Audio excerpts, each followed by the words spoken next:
Okay, so the evolutionist says what? They say, well, we're most similar to chimpanzees in overall morphology, anatomy, because they'll say, okay, there's some portions maybe we're more dissimilar. But when you look at everything, morphology, anatomy, physiology, and genetics, we're most similar to a chimp, more similar to a chimp than a dog. Well, they would say, well, that's because we share a more recent common ancestor with the chimpanzee than we do with the dog.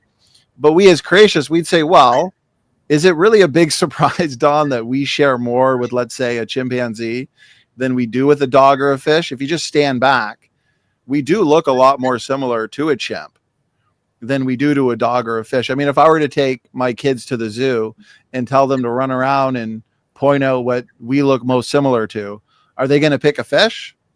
Or they'll probably pick an ape. They'll probably pick some kind of chimpanzee or even a monkey. And so, isn't it just overall kind of agnostic to the debate again? It's a draw on that issue. Well, it is.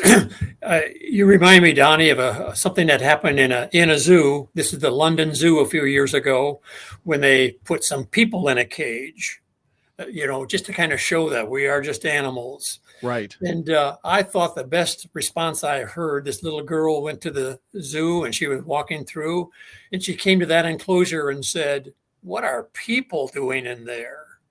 In other words, this young girl knew the difference between people and the whole animal world, whereas most of the adults in that zoo were trying to merge. Right. Yeah, that's a fantastic point.